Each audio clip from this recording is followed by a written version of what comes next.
فلسطین پر ظلم ہو رہا ہے، چین کے اندر جاؤ وہاں کا ایک شہر ہے وہاں پر مسلمانوں پر ظلم ہو رہا ہے، برما جاؤ وہاں پر مسلمانوں پر ظلم ہو رہا ہے، پھر یہاں پاکستان میں جاؤ خیبر پختونخوا کے اندر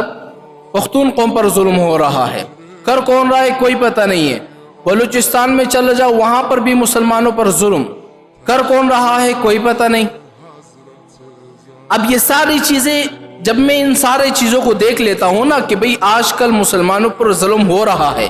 جب میں رات کو بیٹا میں نے سوچا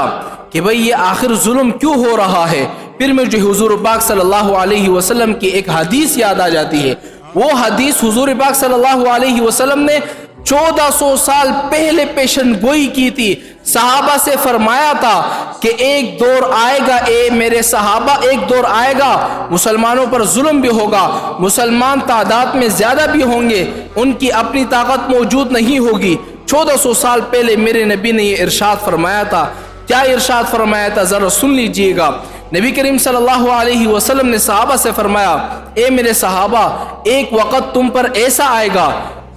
کہ دنیا کے سارے کفار جو ہے، سارے غیر مسلم تمہیں تباہ کرنے کے لیے ایک دوسرے کو اس طرح دعوت دیں گے جس طرح دسترخوان پر دعوت دی جاتی ہے۔ وہ لوگ کہیں گے کہ آؤ ان کو مارے، وہ لوگ کہیں گے کہ آؤ ان مسلمانوں کو پیٹے،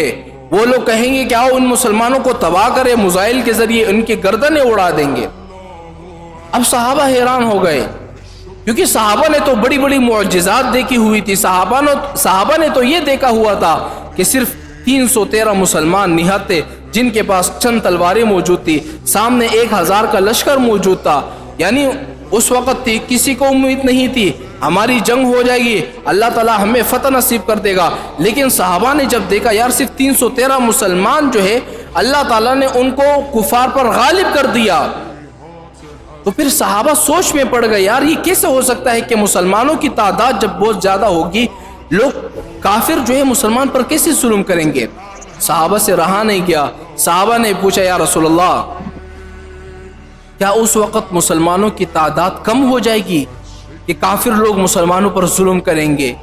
ان کی گردنیں اڑائیں گے، ان کے بچوں کو قتل کریں گے، کیا مسلمان بہت کم ہوں گے کیا؟ حضور نے فرمایا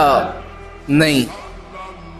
اس وقت مسلمانوں کی تعداد سب سے زیادہ ہوگی،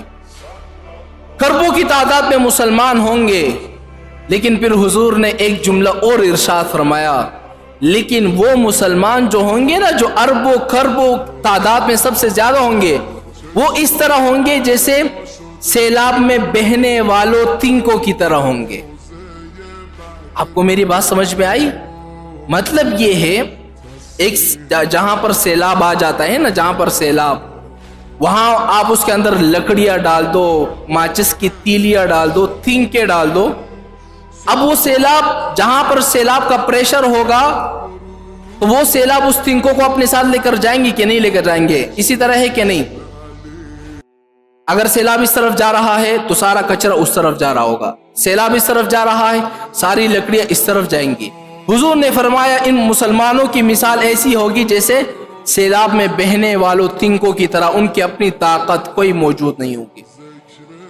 پھر صحابہ حیران یا رسول اللہ اس طرح کیوں ہوگا؟ کیا وجہ ہوگی